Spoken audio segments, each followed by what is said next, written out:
Welcome to Fintech University. इस video के अंदर हम डिस्कस करेंगे सपोर्ट एंड रेजिस्टेंस को कि ये बेसिकली क्या होती हैं और टेक्निकल एनालिसिस के अंदर किस तरह से वर्क करती हैं और हम इसको यूज़ करते हुए किस तरह से बेनिफिट ले सकते हैं। सपोर्ट और रेजिस्टेंस बताने से पहले मैं आपको सबसे पहले एक एग्जांपल देता हूँ। लेट्स अज्यूम कि आपके हाथ में एक बॉल है और आप एक कमरे के अंदर हैं और आप जोर के साथ उस बॉल को ज़मीन के ऊपर फेंकते हैं। तो क्या होगा, बॉल जब ज़मीन के साथ टकराएगी तो टकराने के बाद क्या होगा, वो उछलेगी और छत की तरफ जाएगी। फर्श के साथ टकराने के बाद छत की तरफ जाएगी। और अगर आपने उसको जोर के साथ फेंका होगा तो वो ऑब्वियसली इतना उसके अंदर पोटेंशियल होगा कि वो छत के साथ भी जाकर टकराएगी, लेकिन छत के साथ टकराने के बाद वो वापस फर्श की तरफ पलटेगी। अब इस एग्जाम्पल के अंदर जो हमारे पास फर्श है, फ्लोर है, वो बेसिकली क्या है, सपोर्ट। और जो आपके पास छत है, रूफ, वो क्या है, रेजिस्टेंस। सपोर्ट बेसिकली बोलते हैं सहारा देना, सपोर्ट करना, उठाना, और रेजिस्टेंस बोलते हैं रेजिस्ट करना, रुकावट बनना, रोकना या गिराना। बिल्कुल इसी तरह से मार्केट अगर ड्रॉप होती है, गिरती है, तो जिस लेवल से या जिस प्राइस से मार्केट वापस आती है, रिवर्स होती है, वो सपोर्ट लेवल होता है। और अगर मार्केट बाइंग में जा रही है तो जिस प्राइस से या जिस लेवल से मार्केट ड्रॉप होती है, उस प्राइस को बोला जाता है रेजिस्टेंस। अब ये होते क्यों हैं और ये वर्क क्यों करते हैं, इसकी मैं आपको एक सिंपल सी एग्जांपल देता हूँ। फर्ज करें, अगर आप मार्केट में जाकर देखें तो इस टाइम जो गोल्ड की प्राइस है फिजिकली वो चल रही है 3.5 लाख रुपए पर तोला। अब यहाँ पर बायर्स और सेलर्स दोनों वेट कर रहे हैं। यहाँ पर अगर इसकी प्राइस ड्रॉप होकर आती है 3 लाख के ऊपर, तो जितने भी लोग इस टाइम विलिंग हैं, गोल्ड को खरीदने के अंदर विलिंग हैं, वो क्या करेंगे, वो एक अच्छी प्राइस देखते हुए इसको खरीदेंगे। जब ज्यादा क्वांटिटी के अंदर गोल्ड को खरीदा जाएगा तो क्या होगा, वहां पर उसकी डिमांड क्रिएट होगी। जब खरीदार ज्यादा होते हैं तो डिमांड क्रिएट होती है। जब डिमांड क्रिएट होती है तो उस चीज का रेट बढ़ जाता है। तो रेट क्या होगा, 3 लाख से वापस बढ़ जाएगा।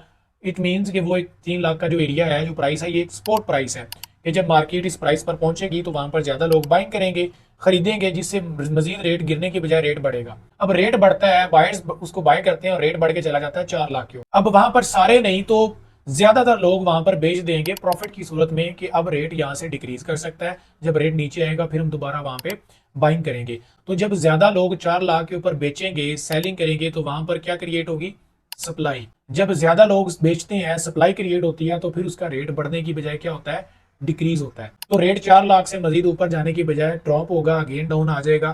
तो जो 4 लाख का हमारा लेवल होगा वो क्या होगा, रेजिस्टेंस लेवल। इसका मतलब है कि 4 लाख के ऊपर जो है वो सेलर्स एक्टिव है और 3 लाख के ऊपर बायर्स एक्टिव है, और ये दोनों सपोर्ट और रेजिस्टेंस कहलाएंगे। तो इससे हमें एक चीज बड़ी क्लियर होती है कि सपोर्ट वो एरिया होता है जहां पर इतने स्ट्रॉन्ग बायर्स होते हैं कि वो वहां से मजीद प्राइस को नीचे नहीं गिरने देते। और रेजिस्टेंस ऐसा एरिया होता है जहां पर सेलर्स इतने एक्टिव होते हैं या सेलिंग प्रेशर इतना होता है कि मार्केट मजीद वहां से ऊपर नहीं जा पाती, बल्कि वहां से ड्रॉप हो जाती है। यहाँ पर इस डायग्राम के ऊपर अगर आप चेक करें तो ये हमारे पास मार्केट ने हाई लगाया, ठीक है, उसके बाद ये डाउन आई, फिर ये हाई लगाया। तो अब ये जो हमारे पास प्रीवियस हाई था, ये क्या था, रेजिस्टेंस, ठीक है।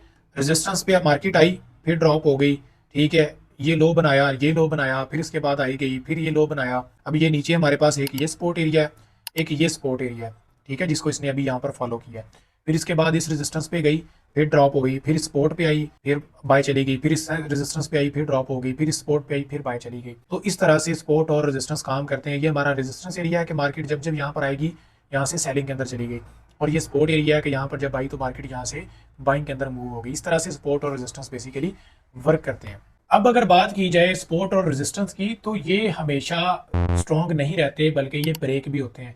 अगर सपोर्ट और रेजिस्टेंस कभी भी ब्रेक ना हो तो मार्केट तो उन्हीं दो पॉइंट्स के दरमियान मूव करती रह जाए, ना वो बाई में जाए और ना वो प्रॉपर सेल में जाए। तो सपोर्ट और रेजिस्टेंस बेसिकली टूटते भी हैं, लेकिन टूटने के बाद इनका क्या इफेक्ट होता है उसको बेसिकली एक्सप्लेन मैं भी आपको करता हूँ।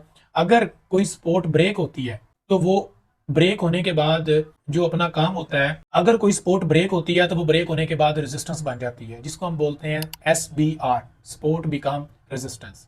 इसी तरह अगर कोई रेजिस्टेंस ब्रेक होती है तो वो रेजिस्टेंस ब्रेक होने के बाद सपोर्ट बन जाती है, जिसको हम बोलते हैं RBS, रेजिस्टेंस बिकम सपोर्ट। मैं डायग्राम के ऊपर आपको डिटेल से एक्सप्लेन करता हूँ। यहाँ पर आप एक चीज चेक करें, RBS क्या होता है, बेसिकली जब भी किसी रेजिस्टेंस का एक स्ट्रॉन्ग ब्रेकआउट होता है, जैसा कि यहाँ पर आप चेक करें, ये हमारे पास रेजिस्टेंस एरिया था, ठीक है, यहाँ पर मार्केट ने इसको रिस्पेक्ट किया, फिर इसके बाद क्या किया, ग्रीन कैंडल ने इसके एरिया से ऊपर क्लोजिंग दे दी, ये जो हमारे पास रेजिस्टेंस एरिया था।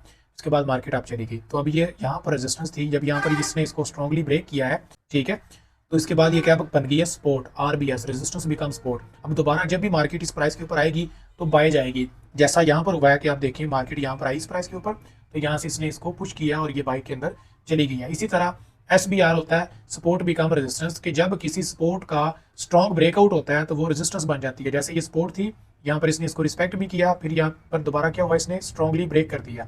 ब्रेक होने के बाद ये क्या बन गई, रेजिस्टेंस। अब मार्केट जब इसके ऊपर आई यहाँ पर, तो इसने इसको रेजिस्ट किया और मार्केट यहाँ से ड्रॉप हो गई। ये क्या हुआ, सपोर्ट बिकम रेजिस्टेंस। तो जब कोई रेजिस्टेंस ब्रेक होकर सपोर्ट बनती है तो वहां पर हम बाय की ट्रेड लेते हैं, और जब कोई सपोर्ट ब्रेक होकर रेजिस्टेंस बनती है तो वहां पर हम सेल की ट्रेड लेते हैं। अब हमने सपोर्ट और रेजिस्टेंस को ट्रेड कैसे करना है, इसके लिए एक वाज़ेह सी चीज होती है कि आपने हर सपोर्ट और हर रेजिस्टेंस को ट्रेड नहीं करना होता। कुछ सपोर्ट और रेजिस्टेंस लेवल स्ट्रॉन्ग होते हैं, कुछ वीक होते हैं। अब इनका पता कैसे चलता है, इसके लिए कंफर्मेशन होती है कैंडलस्टिक पैटर्न्स की। आप जिस भी सपोर्ट और रेजिस्टेंस एरिया के ऊपर ट्रेड करने वाले हैं, आप बहुत सारे लोग मिस्टेक करते हैं कि वो जैसे ही सपोर्ट रेजिस्टेंस एरिया के ऊपर मार्केट पहुंचती है सेलिंग या बाइंग लेवल के ऊपर, फौरन से वहां पर ट्रेड एग्जीक्यूट कर देते हैं बिना कुछ देखे। जल्दबाजी नहीं करनी होती, मार्केट के साथ हमने एक बिहेवियर के साथ चलना होता है। तो आपने क्या करना होता है, सबसे पहले उस एरिया के ऊपर एक स्ट्रॉन्ग कैंडलस्टिक पैटर्न चाहिए होता है, जो आपको, अगर आप सपोर्ट लेवल के ऊपर हैं तो आपको बुलिश कैंडलस्टिक पैटर्न चाहिए होता है, चाहे आपको हैमर मिल जाए, चाहे आपको बुलिश इंगल्फ मिल जाए, ठीक है, या इस तरह का कोई और पैटर्न बुलिश मिल जाए। जब आपको स्ट्रॉन्ग बुलिश कैंडलस्टिक पैटर्न वहां पर मिले, देन आप वहां पर बाय की ट्रेड पुट करें। और इसी तरह अगर आप रेजिस्टेंस के ऊपर हैं